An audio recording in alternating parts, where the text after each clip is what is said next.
Graça e paz. Vamos orar. Paizinho, muito obrigada, Pai. Estamos aqui diante do Senhor, primeiramente, para o Senhor. E pedimos que o Senhor esteja dirigindo todo o tempo que passarmos aqui, Paizinho. Nós agradecemos, Senhor Deus, e pedimos a Tua bênção sobre todos nós, em nome de Jesus. Amém. Nós estamos muito especialmente hoje pedindo que vocês se inscrevam, se lembrem para nos ajudar no nosso canal.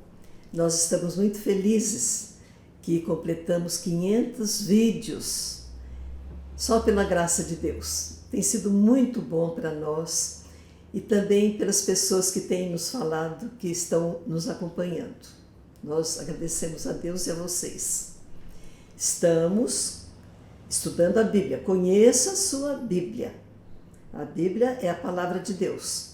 E nós estamos, então, lembrando sempre, quem está começando a ver a gente agora, que vá lá no primeiro vídeo, na primeira lição, desde Gênesis.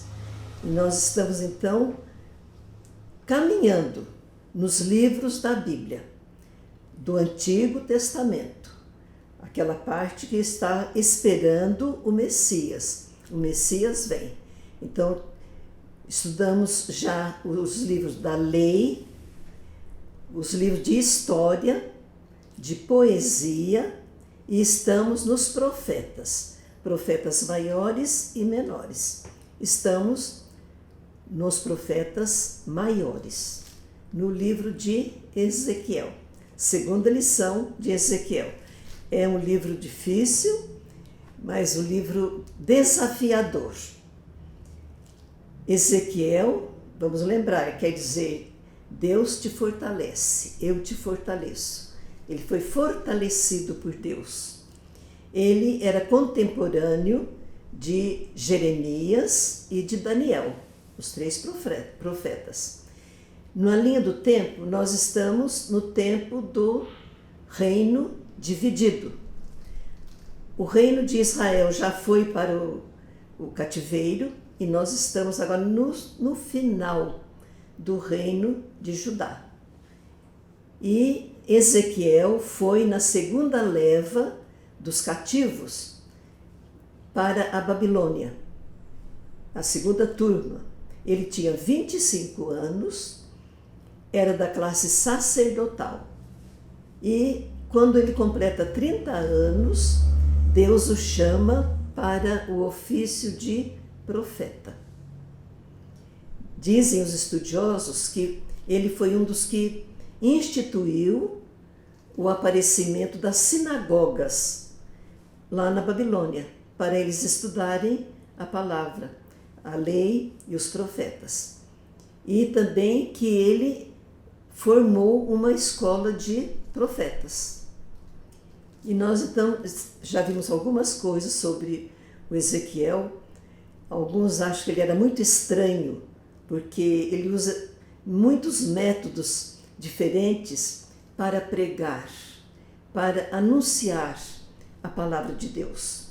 E nós começamos vendo, então, alguns métodos. O primeiro que nós vimos é dos símbolos. Ele vai pegar objetos para simbolizar. Vimos um tijolo de argila com o mapa de Jerusalém, com o cerco em Jerusalém e aquela assadeira que separava o povo de Deus. A oração deles não chegava.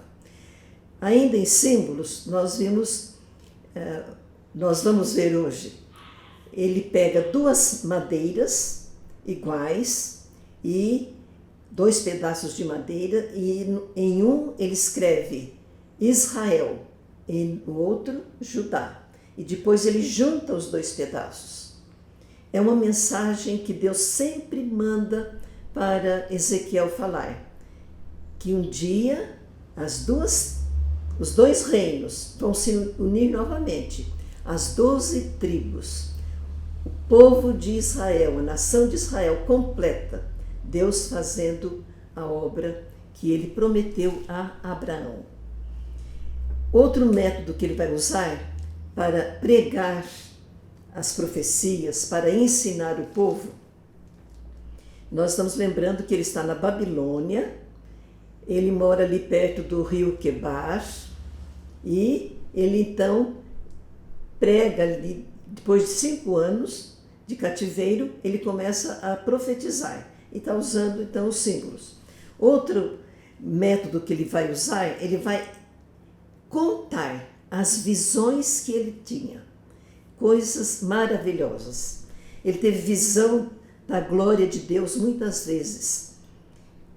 Muitos estudiosos se lembram como é semelhante ao Apocalipse, as visões que João teve na ilha de Patmos. Então, Ezequiel tinha visões. A primeira, nós vimos no chamado dele, que ele estava lá no rio Quebar e Deus o chamou para o ofício de profeta. E uma visão que vai aparecer no capítulo 8, muito interessante, é uma visão que ele vai ter das abominações que estavam acontecendo em Jerusalém. Jeremias estava lá em Jerusalém pregando. E Ezequiel está na Babilônia, no meio dos cativos. E Daniel está na corte, no palácio de Nabucodonosor, os 3 profetas. Então ele conta, Ezequiel conta, que ele estava na casa dele, sentado com os anciãos, talvez fosse a sinagoga, e a mão do Senhor caiu sobre mim, ele fala, caiu sobre mim. E era uma figura que parecia fogo da cintura para baixo e da cintura para cima era um esplendor de metal brilhante, uma figura maravilhosa. A mão vem, pegou Ezequiel pelos cabelos e levou para Jerusalém, para o templo de Jerusalém. Ele me levantou e me levou a Jerusalém, ele fala. E disse para ele, você vai ver as grandes abominações que estão acontecendo no templo. Aquele templo que foi feito para a morada do Deus de Abraão, de Isaac e de Jacó. E ele fala assim, essas abominações que estão fazendo que eu me afaste do templo. A primeira abominação que ele vai ver, logo no início, na entrada, que ele está lá em Jerusalém, 1000 quilômetros da Babilônia, o Espírito o levou. O que ele vê lá no templo? Uma imagem da deusa cananeia, Azerá, que eles diziam que era consorte de Javé. E quem colocou essa imagem no templo foi o rei Manassés. Muitas coisas o povo está sofrendo porque Manassés fez muita coisa errada no tempo que ele reinou. Então, a primeira imagem que Ezequiel vê é essa imagem dessa deusa cananeia. E o Espírito diz para ele, você vai ver coisa pior ainda. Em seguida, o Espírito fala para ele, tem um buraco na parede, aumenta o buraco, você vai ver. Ele aumenta aquele buraco e aparece uma porta. E lá na porta, ele viu 70 homens com incensário, cada um com incensário. O que ele estava fazendo? Adorando animais, figuras, pinturas de animais abomináveis e ídolos pintados na parede, e 70 homens adorando aquilo. E subia uma nuvem aromática, e eles diziam assim, o Senhor não nos vê, o nosso Deus não nos vê mais, Ele nos abandonou. Então, esse segundo lugar, segunda visão que Ezequiel está tendo no templo. A terceira visão, ele vê umas mulheres chorando. E o Espírito fala para ele, por que elas estão chorando? Elas estão chorando porque é o ofício fúnebre do culto a Tamuz. Tamuz era o deus da fertilidade. E quando chegava o verão, as plantas murchavam, definhavam, e eles diziam que esse deus Tamuz morria. Então, eles choravam a morte dele. Só que sabiam que na próxima estação as plantas iam florir novamente e era o Deus Tamuz que estava vivendo. Então, o povo de Deus adorando deuses. E a outra sala, eles adoravam o sol. Lá perto do pórtico, 25 homens de costas para o templo e adorando o sol, o rosto virado para o sol. Eram os sacerdotes que estavam ali vendo. Então, Ezequiel conta as visões para quem? Lá para os cativos da Babilônia. O que estava acontecendo? Que o povo ainda não tinha se voltado, se arrependido. E Deus estava completando o tempo para que a destruição profetizada de Jerusalém acontecesse. Também Ezequiel usava provérbios. Aqueles provérbios que eles falavam, ele falava agora, Deus está falando assim. Havia um provérbio que eles diziam assim: os dias passam e todas as visões dão em nada. Falam o que vai acontecer, que desde Isaías ele falava que ia acontecer isso. Então eles achavam assim, não vai acontecer não. E Deus então manda Ezequiel dizer, agora completou o tempo. Eu falarei e cumprirei sem demora. Darei fim a esse provérbio. Vocês não vão mais falar esse provérbio. Então Ezequiel usando um provérbio que já era de conhecimento deles. E o outro provérbio que eles usavam, os pais comem uvas verdes e os dentes dos filhos embotam. E Deus falou assim, não vai acontecer, não pode acontecer mais o que vocês estão dizendo, que vocês estão sofrendo porque os seus antepassados erraram. Eles erraram, mas vocês também erram. Então, cada um é responsável pelo que faz. Não tem mais esse ditado, que os filhos pagam pelos pais. Se o pai é bom, justo, generoso, temente, ele está resolvido para ele. E se o filho não presta, ele não vai ser salvo por causa do pai. Mas se o pai não presta e o filho é bom, também ele não vai pagar pelo pai. Então, usando os provérbios que Ezequiel ia falando para o povo. Também outro método que ele usava, outro estilo de pregação, eram os poemas. Ele fazia poesias, poemas fúnebres. Então tem muitos poemas, eu coloquei só 2. Um poema que ele fala sobre a leoa e os seus filhotes. Ele conta a história de Israel, da nação de Israel. A nação de Israel é a leoa.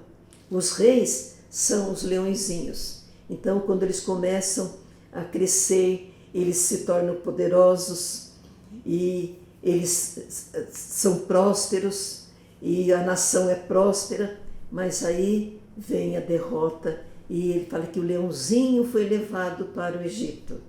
Então a mamãe leoa pega outro leão.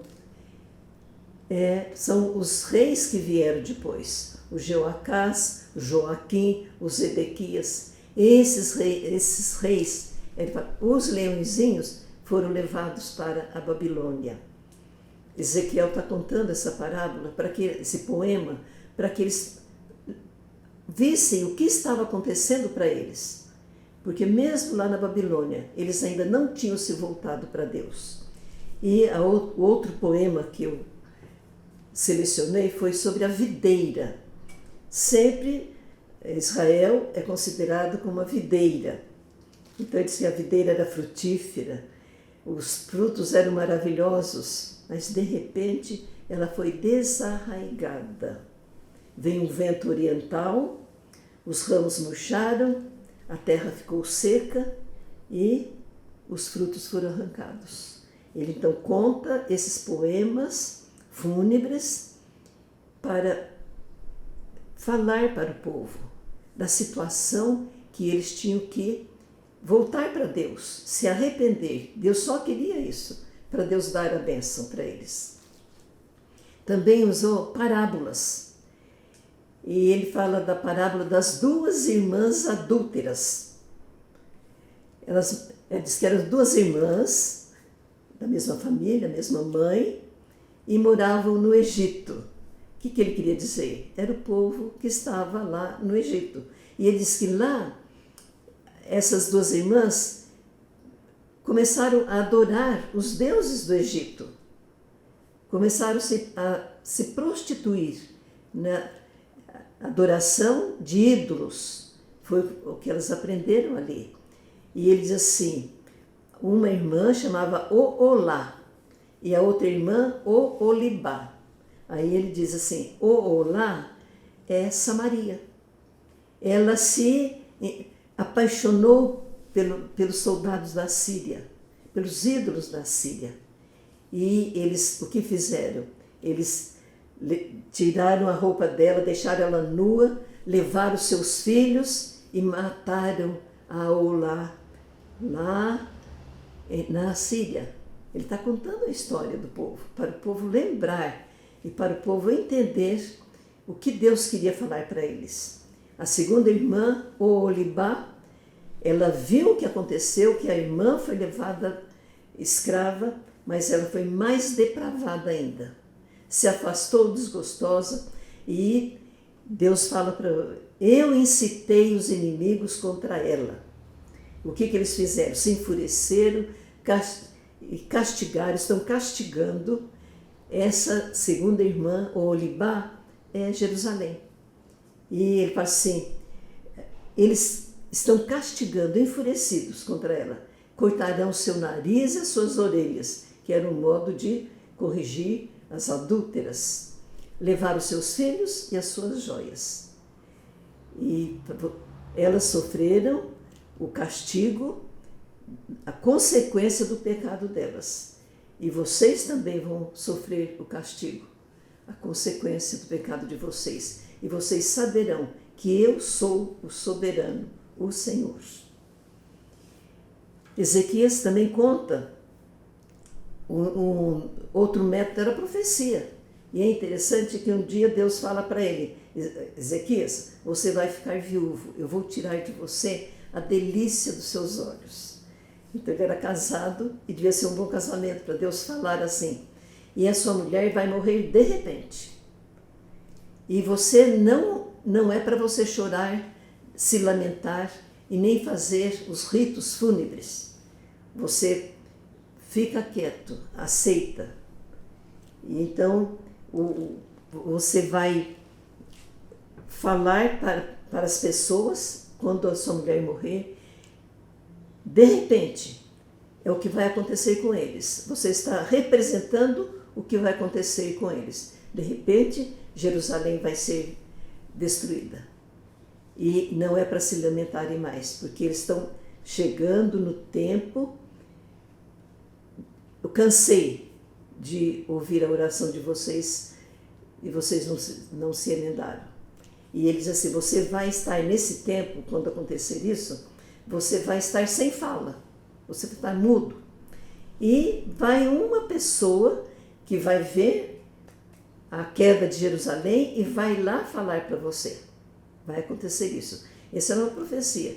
No capítulo 24, Deus está explicando isso. E no capítulo 33 acontece. A mulher morre, chega o mensageiro e o Ezequias, que estava sem falar há muito tempo, ele começa a falar. Então, será uma profecia. Muitas profecias estão no livro de Ezequias, algumas já aconteceram e outras não aconteceram ainda.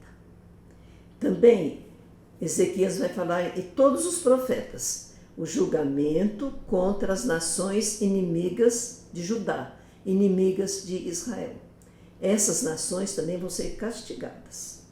Antes da restauração de Israel, que também está sempre profetizada, Israel vai ser restaurada, vão se juntar as 12 tribos, mas os inimigos vão ter que estar derrotados antes. Aqueles inimigos que nós estamos acostumados, já conhecemos: Amon, Moabe, Edom, Filistia, Tiro, Sidom, Egito e depois Babilônia também. E na profecia contra Tiro tem um texto bem interessante, muitos estudiosos acham que é uma comparação com o aparecimento de Satanás.